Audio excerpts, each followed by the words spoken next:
Hello student, I am Ejaz. Race teaching channel में आपका स्वागत है। तो आज हम बात करेंगे कक्षा 8 का चैप्टर नंबर 1, जिसका नाम है परिमेय संख्याएं। इंग्लिश में रेशनल नंबर्स कहलाता है। तो सबसे पहले इसका इंट्रोडक्शन देख लेते हैं। भूमिका मतलब इस चैप्टर में हमको क्या पढ़ना है, क्या नहीं पढ़ना, हर चीज़ यहाँ पर इंट्रोडक्शन में दिया हुआ रहता है। तो सबसे पहला जो टॉपिक है वो है प्राकृत संख्याएं। प्राकृत संख्याएं जिसको इंग्लिश में नेचुरल नंबर्स कहते हैं। गणन संख्याओं को प्राकृतिक संख्याएं कहते हैं। कहने का मतलब है जो संख्या को हम गिन सकते हैं वो प्राकृतिक संख्या कहलाती है। जैसे 1, 2, 3, 4, 5 या एक से अधिक जितना भी हो सकते हैं सारे कहलाते हैं प्राकृतिक संख्याएं। उदाहरण यहाँ पर दिया हुआ है 1, 2, 3, 4, 5 डॉट डॉट डॉट का मतलब होता है कि इससे अधिक आगे बढ़ते जाएगा संख्याएं। दूसरा है पूर्ण संख्याएं। पूर्ण संख्या को बोलते हैं वोल नंबर। सभी प्राकृत संख्याएं शून्य के साथ मिलकर पूर्ण संख्याएं कहलाती है। कहने का मतलब है प्राकृतिक संख्याएं 1 से स्टार्ट होती है और आगे बढ़ते जाती है। जब उसमें जीरो ऐड हो जाता है, जीरो जब उसमें जुड़ जाता है, मतलब जीरो से स्टार्ट होगा और फिर 1, 2, 3, 4, 5 ऐसे आएगा, तो उसको क्या बोलते हैं? पूर्ण संख्याएं कहते हैं। उसके बाद जो टॉपिक है उसका नाम है पूर्णांक। पूर्णांक को इंग्लिश में इंटीजर्स कहते हैं। पूर्णांक किसको कहते हैं? सभी पूर्ण संख्याओं तथा ऋणात्मक संख्याओं का संग्रह पूर्णांक कहलाता है। कहने का मतलब है कि पूर्णांक में सबसे पहले सभी पूर्ण संख्या अभी बताएं, पूर्ण संख्या उसको बोलते हैं जो जीरो से स्टार्ट होके आगे बढ़ते जाता है अनंत तक। लेकिन जब उसमें माइनस भी संख्या आने लगता है, जैसे -1, -2, -3, अब ये भी बढ़ते हुए अनंत तक जाता है, उसी को मिला के, जैसे ऋणात्मक संख्या उसमें जीरो और प्लस का धनात्मक का 1, 2, 3, 4 जो संख्या रहता है सभी को मिला के पूर्णांक कहते हैं। जैसे यहाँ पर धनात्मक पूर्णांक क्या है? जैसे 1, 2, 3, 4 इसमें सब में प्लस साइन है, तो ये हो गया धनात्मक पूर्णांक। ऋणात्मक पूर्णांक क्या है? जिसमें माइनस आता है, जैसे -1, 2, 3, 4, 5 इस तरह से जो माइनस में आता है उसको बोलते हैं ऋणात्मक पूर्णांक। इसी का अगला टॉपिक जानने के लिए सबसे पहले हम पेज पलटते हैं। अगला टॉपिक है परिमेय संख्याएं। परिमेय संख्या को बोला जाता है रेशनल नंबर्स। अब इसको देख लेते हैं कि क्या चीज कहता है। बोलता है ऐसी संख्याएं जिन्हें P/Q के रूप में व्यक्त किया जा सकता है जहां P तथा Q पूर्णांक है। अभी ही कुछ देर पहले हम जाने कि पूर्णांक क्या चीज होता है। पूर्णांक बोलते हैं माइनस वाली संख्या, जीरो और प्लस वाली संख्या सभी मिला के पूर्णांक कहलाती है। और Q बराबर डजन, मतलब Q बराबर जीरो नहीं होगा तो वह परिमेय संख्याएं कहलाती है। कहने का मतलब उदाहरण था यहाँ पर दिया हुआ है 2/5, -2/5, -2/3, 7/-15। तो जो संख्या बट्टा में है उसी को हम लोग क्या बोलते हैं? परिमेय संख्याएं कहते हैं। यहाँ पर एग्जाम्पल और भी दिया है, यहाँ 0/1, उसके बाद 2/7, -9/1 आदि भी परिमेय संख्याएं होती है। इसी के आगे जस्ट हम आगे बढ़ेंगे तो हमको आगे जो टॉपिक मिलने वाला है वो है धनात्मक तथा ऋणात्मक परिमेय संख्याएं। मतलब जो है परिमेय संख्या में कौन धनात्मक है और कौन ऋणात्मक है, ये भी हमको जानना पड़ता है। तो अब यहाँ पर इसको पढ़ते हैं। सबसे पहले क्या बोलता है उसको समझते हैं। ऐसी परिमेय संख्याएं धनात्मक परिमेय संख्याएं कहलाती है यदि उनके अंश तथा हर दोनों का चिन्ह समान हो, मतलब धनात्मक हो या फिर ऋणात्मक। कहने का अर्थ है जब दोनों संख्या में सेम, मतलब दोनों में एक ही जैसा चिन्ह रहता है तो उसको बोलते हैं हम लोग धनात्मक परिमेय संख्याएं। जैसे 2/5 इसमें भी प्लस है, इसमें भी प्लस है, 3/4 इसमें भी प्लस है, इसमें भी प्लस है, -1/-4 दोनों में सेम साइन है, माइनस माइनस, तो ये भी धनात्मक है। ये कट जाता है तो धनात्मक ही आता है। -3/-2 इसमें भी, ये भी धनात्मक, इत्यादि धनात्मक परिमेय संख्याएं हैं। दूसरा देखते हैं, ऐसी परिमेय संख्याएं ऋणात्मक परिमेय संख्याएं कहलाती है यदि उनके अंश तथा हर दोनों के चिन्ह एक दूसरे के विपरीत हो। कहने का अर्थ है कि जब दोनों में अलग अलग चिन्ह होता है तो उसको क्या बोलते हैं? ऋणात्मक परिमेय संख्या है। जैसे -2/3, इसमें माइनस इसमें प्लस, -3/5 इसमें माइनस इसमें प्लस, यहाँ पर +3 है और नीचे 8, मतलब यहाँ प्लस माइनस अलग अलग चिन्ह रहता है तो उसको क्या बोलते हैं? इत्यादि ऋणात्मक परिमेय संख्याएं हैं। अगला टॉपिक हम देखते हैं,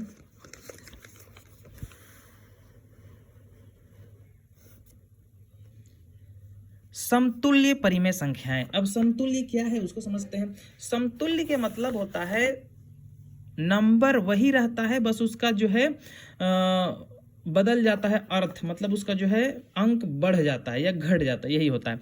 जैसे समतुल्य परिमेय संख्या क्या बोला जाता है उसको समझते हैं। एक परिमेय संख्या के अंश और हर को एक ही शून्योत्तर मतलब नॉन जीरो पूर्णांक से गुना करने या भाग देने पर हमें दी हुई परिमेय संख्या के समतुल्य एक अन्य परिमेय संख्या प्राप्त होती है। कहने का मतलब है जीरो को छोड़कर अगर हम कोई भी संख्या से परिमेय संख्या को ऊपर नीचे अंश और हर दोनों में अगर गुना कर दिया जाए सेम संख्या से, तो उसी के जैसा हमको एक और परिमेय संख्या मिल जाती है। जैसे अगर देखें तो -2/3 और -6/9 समतुल्य परिमेय संख्याएं हैं, क्योंकि -2/3 को एक ही संख्या से गुना किया गया है 3 से, तो 3 दूना -6, 3 तिया 9, मतलब इसी का दूसरा रूप ये बन गया है। इसी को बोला जाता है समतुल्य परिमेय संख्या। इसी प्रकार दूसरा एग्जांपल भी अगर हम ले तो -15/21, अब यहाँ देखो ये 3 से दोनों कट सकता है, तो 3 से अगर इसको काटे मतलब 3 से भाग दे तो -15 को भाग देंगे तो -5 आएगा और 21 को भाग देंगे तो 7 आएगा, तो मतलब इसका दूसरा रूप ये है। तो यही होता है अलग परिमेय संख्या है, दिखने में अलग अलग दिखता है। आगे देखते हैं -6/9 है, इसको भी हम अगर काट दे तो 3 से ही कटेगा तो -2 बार में और 9 कटेगा तो 3 बार में, तो ये जो संख्या है यही कहलाता है समतुल्य परिमेय संख्याएं। आगे देखते हैं,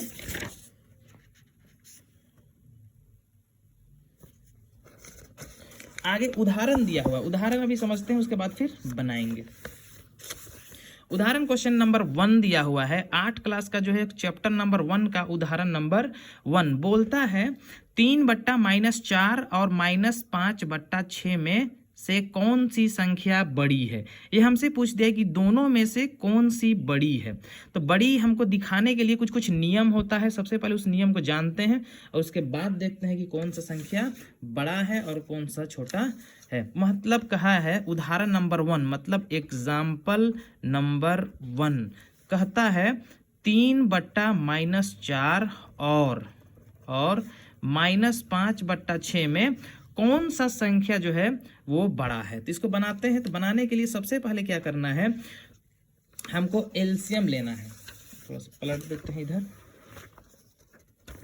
सबसे पहले हल लिखना है। हल दिया है, कौन कौन सा क्वेश्चन दिया, सबसे पहले संख्या दिया, क्या दिया है 3/-4 दिया हुआ है और क्या दे दिया है -5/6, ये हमको क्वेश्चन में दिया हुआ है। हम क्या करते हैं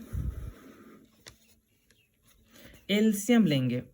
एलसीएम किसका जो नीचे जो संख्या दिया हुआ है सबसे पहले हम उसका एलसीएम लेंगे। तो सबसे पहले -4 दिया है तो माइनस अगर हम ना भी लिखे तो भी चलेगा, कारण कि माइनस को अगर ऊपर मान ले तो भी कोई दिक्कत नहीं है। तो 4 और 6 का अगर हम एलसीएम ले तो 4 और 6 का एलसीएम लेंगे तो 2 का पहाड़ा में 2 दूना 4 होता है, 2 तिया 6 होता है। 2 का पहाड़ा में एक बार में 2 आता है, 3 नहीं आता है, उतार देंगे। फिर लास्ट में 3 एक का 3 और 1 एक का 1 ही, मतलब अगर एलसीएम देखें तो कितना आएगा 2 दूना 4, 4 तिया 12 मेरा एलसीएम आ रहा है। अब जो एलसीएम है उसी से इस क्वेश्चन को छोटा बड़ा हम कर लेंगे। सबसे पहले दिया क्या है, बराबर देंगे 3/-4 दिया है, ठीक है, माइनस ऊपर भी लिखेंगे कोई दिक्कत नहीं, इसके बराबर में सबसे पहले 3 जो क्वेश्चन दिया हुआ रहता है उसी को लिख देना है।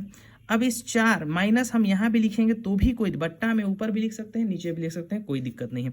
4 का पहाड़ा में 12, सबसे पहले इसका जो हर है ना, दोनों का हर को हमको समान करना है, मतलब जो एलसीएम आया वही करना है। 12 आया मतलब 12 बना देना है। तो 4 का पहाड़ा में 12 कितना बार में आता है 3, तो कहने का मतलब।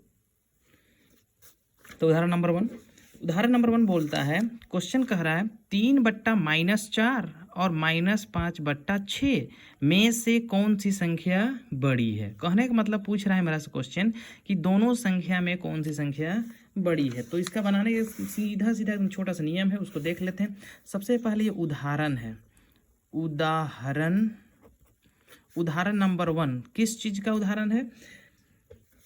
चैप्टर नंबर 1 का उदाहरण नंबर 1, मतलब अध्याय 1 का 1 है, ठीक है। 8 क्लास का चैप्टर नंबर 1 का उदाहरण नंबर 1 है। कह रहा है, सबसे पहला क्वेश्चन कह रहा है कि हमको 3/4, माइनस नीचे दिया है, हम माइनस ऊपर भी लिख सकते हैं, कोई दिक्कत नहीं है, और -5/6 इन दोनों में कौन सा संख्या बड़ा है, कौन सा छोटा है, ये हमको बताना है। सबसे पहले इस टाइप का क्वेश्चन को बनाने के लिए सबसे पहले हल लिखते हैं। हल, सबसे पहला एलसीएम निकालना है 4 और 6 का। कहने का है कि हर को दोनों को सेम कर देना है। तो एलसीएम निकाल लेते हैं। तो हम लिखेंगे एलसीएम किसका किसका, 4 और 6 का कितना आता है, मतलब हर का एलसीएम कितना आता है, सबसे पहले हमको वो देखना है। तो सबसे पहला एलसीएम निकालने का जो रूल है वो देख लेते हैं। 4 और 6, 2 का पहाड़ में 2 दूना 4 आता है, 2 तिया 6 होता है। 2 का पहाड़ में एक बार में और 3 नहीं जाता है, उतार देंगे, और लास्ट 3 का पहाड़ में एक बार में आता है, ये 1 1, मतलब एलसीएम कितना आएगा, 2 दूना 4, 4 तिया 12। अब हमको इसको भी 12 बना देना है, इसको भी 12 बना देना है, ताकि हमको कंपेयर करने के लिए, छोटा बड़ा बताने के लिए दिक्कत ना हो। तो संख्या कितना दिया हुआ है उसको देख लेते हैं। -3/4 है, इसके बराबर में -3/4 हमको इसको 12 बनाना है। तो 4 का पहाड़ा 12 कितना बार में आता है, 3 बार में, तो ऊपर भी 3 से गुना कर देते हैं और नीचे भी 3 से गुना कर देते हैं। इस हर से चेक करेंगे एलसीएम कितना बार में आता है, और वही दोनों में लिख के गुना कर देते हैं। तो 3 तिया 9 होता है और 4 तिया 12 होता है। माइनस दिख रहा है, माइनस डाल देंगे। पहला एक रूप आया ये। दूसरा सेम हमको करना है, -5/6 है, तो -5/6 के बराबर में -5/6 जो है वही लिखो। उसके बाद 6 का पहाड़ा में चेक करो 12 कितना बार में आता है, तो 2 बार में, तो यहाँ ऊपर भी 2 से गुना कर देते हैं, नीचे भी 2 से। तो -5 दूना 10 होता है और 6 दूना 12। अब दोनों में 12 12 दिख रहा है, और हमको पता है कि माइनस में 9 है और माइनस में 10 है। तो 10 जितना माइनस का संख्या बड़ा रहता है उतना छोटा रहता है। लिखेंगे अतः कह के हम -9/12 जो कि इससे बना है, ये छोटा बड़ा अभी दर्शा देंगे। -10/12, ये बराबर को काट देना है। दोनों में बड़ा कौन है, ये बड़ा है, तो हम ऐसे डाल देंगे।